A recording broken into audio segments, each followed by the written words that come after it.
Hello and welcome to this special edition on Euronews, brought to you from Lviv in western Ukraine with me, Annalise Borges. It's Thursday the 24th of March and it's been 1 month since Russia invaded this country, sparking the biggest crisis Europe has seen in generations. Let's take a look now at where the conflict stands right now.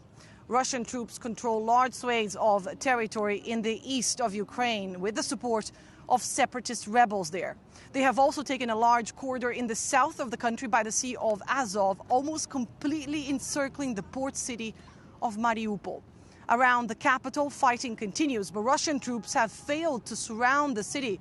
Ukrainian soldiers are said to be holding positions there and even repelling some of Russia's offensives, like, for example, in the city of Makariv to the west of Kyiv. From the capital, President Volodymyr Zelensky has been addressing the world and calling for demonstrations in support of his country. He has also addressed Russian President Vladimir Putin, pleading for direct talks, something that the Kremlin has so far rejected. And while diplomatic efforts fail to yield results, the toll of this war continues to climb. Tens of thousands of people are thought to have been killed, and 10 million Ukrainians have been displaced by the fighting. Let's take a look now at how it all started exactly 1 month ago. Sirens rumbling and plumes of smoke on the horizon. The unthinkable becomes materialized. War has broken out and tens of thousands of Russian soldiers invade Ukraine from the north, east and south. In a few hours they seize Chernobyl power plant. President Zelensky orders a general mobilization of all males aged over 18. In the following days, the West announces an unprecedented cascade of sanctions against Russia, disconnecting it from the international financial system. Putin puts his nuclear deterrent forces on high alert. The Ukrainian resistance is fierce and unexpected. Zelensky refuses to be evacuated and multiplies his patriotic messages through social networks, and his passionate requests for help to the international community are watched by millions around the world. Russian troops advance to the east and in the south, where they take control of Kherson, the first major city to fall into Russian hands.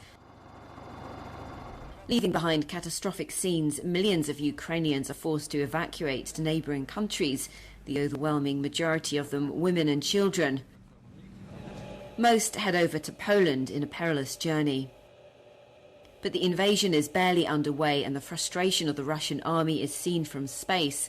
Satellite images show the blockade of gigantic military convoys on the highway leading to Kyiv. The spectre of Chechen or Syrian-style war appears on the horizon. Moscow undertakes massive bombings without regard for civilian casualties and a merciless siege of Mariupol on the Sea of Azov. A maternity and child hospital is bombed. A week later, bombs destroy a theatre converted into a shelter with hundreds of civilians inside. Most attempts to open humanitarian corridors fail in Mariupol, which has begun burying victims in mass graves. Turned into a pariah on the international scene, the Russian president mingled with the crowd in Moscow on the 8th anniversary of the annexation of Crimea. A month has passed and the war continues. There are thousands of dead on both sides and many of them are Ukrainian civilians. The number of refugees has passed 3.5 million people.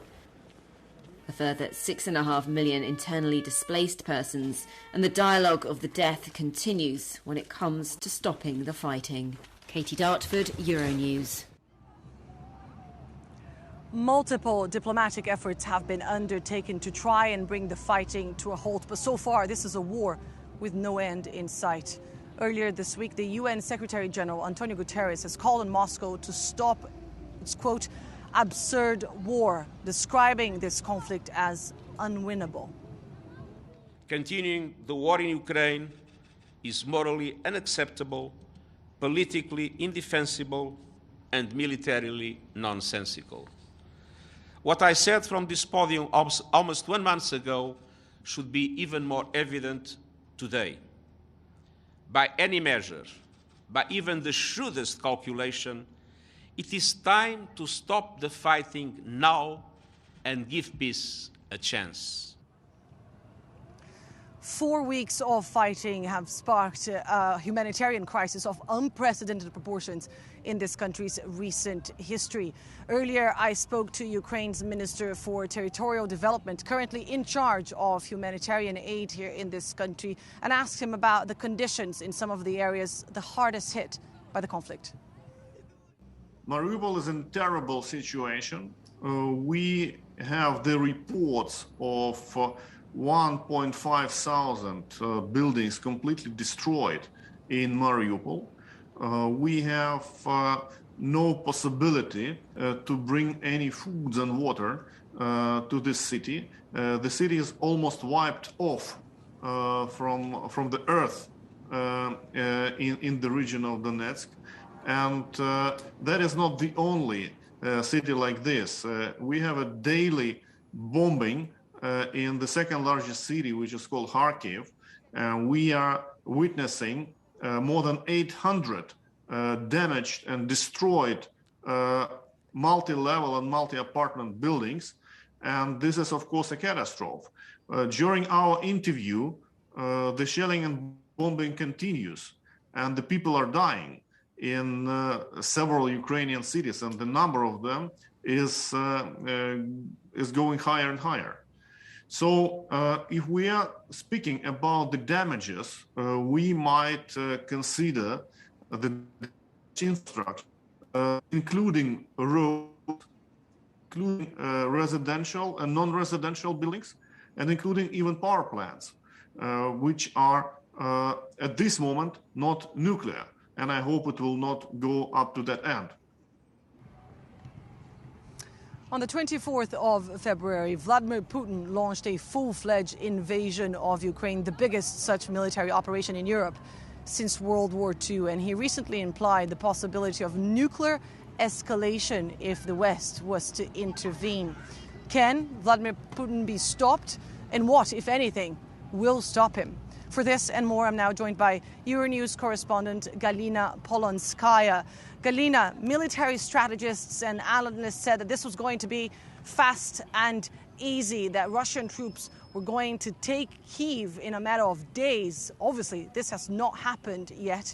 And many are reporting that Russian troops may be losing steam. Now, US President Joe Biden has warned that Russia could be preparing to adopt an even more dramatic strategy. What is Moscow's next move likely to be? Well, that's a million-dollar question. Of course, today the state TV has shown President Putin meeting with the country's Security Council, but there was no sound, and we do not know what they've discussed. Russia says that everything goes according to the initial plan, but many observers from the West say that Russia is thinking about a plan B, which could be much more devastating than we have seen so far. The US President and the NATO Secretary General have warned that Russia could be seeking pretext to use chemical weapons in Ukraine, and we also know that Russia's nuclear arsenal is on high alert. It was decided by President Putin. Russia also warns NATO to stay away from the country and says that it will hit convoys with military help. So very, very worrying signals, and NATO countries are deciding to provide Ukraine with equipment to protect itself with from chemical or attacks or nuclear threats. And New York Times wrote that Washington assembled a team of national security officials who are thinking about such scenarios, and the paper underlines that the month ago such scenarios were just theoretical, and now this is not the case anymore. Euronews' Galina Polonskaya, thank you very much for that. Now, for more on what the war has meant for Ukrainians here, I'm now joined by Konstantin Shishkin, who is a tech entrepreneur, normally based in Boston in the United States. You were here in a business trip when this war started. Why did you decide to stay? Why is it important to be in Ukraine at this moment? I was a student during the Orange Revolution back in 2004. I was the one beating the drum next to the city council in Odessa. Then when Maidan happened in 2014, I was there in Kiev helping to build the barricades from snow and ice. And now this war has happened. Guess where should I be? So now I'm here in Lviv helping with procurement and supply of different things, and let me leave it at that. And why? Because entrepreneurs, we're about making impact, changing the world, and perhaps this is my best ever opportunity to do so. So if not now, then when? And even if it would be my last one. You said that you were procuring help. How is the international community faring so far in helping your country? Well, first, let me say thank you to the world and to the European community for everything what you've done for our refugees, for sending weapons, for setting up all these relief funds and support packages. Otherwise, we run the risk of just complaining about everything, and it shouldn't be this way. To answer your question, I think we need more weapons. So tactically, let me echo our leadership because they know what they're talking about. The time of guerrilla war of small anti-tank missiles has passed. If you want us to attack, to counterattack, and to kick them out, we need bigger weapons right now. We need this fast. And then strategically, what else you can do? So you've placed so many sanctions on Russia. Please keep putting pressure. This is working. And I think strategically your next battle in Europe there would be on energy front. Everyone is saying that you will consider energy rationing in 2023. Why not now? Think about it sooner, because this helps. And the other decisions of putting pressure on businesses are also helping this situation. So is that your message to the world right now about your country, about Ukraine? Let me share my experience as a volunteer, because this is what we do here every day. Small things matter. Do little every day. Don't spend all your money in single donation, but maybe spread it a little bit and give it to small volunteer groups. Don't give everything to the big funds. Fight on the information front. Help tackling misinformation and also speaking to people. Help your food company to make the right choice. You know which one I'm talking about. I know it's tough, but this is what you can do all together. And we can't suffocate them. And we need the common effort, and we need it fast. Konstantin Shishkin, founder of Spiral Technology, thank you very much for joining us here on Euronews. And 1 month on, there is no clear end in sight for this war. Ukraine and Russia had signaled that they were nearing an agreement earlier this month. But so far, talks continue to drag on. And of course, the human cost of this war keeps climbing. Keep tuned to Euronews for the latest developments in our continued coverage of the war in Ukraine. But for now, from the team here in Lviv, from our team in Lyon and across Europe, thank you for watching.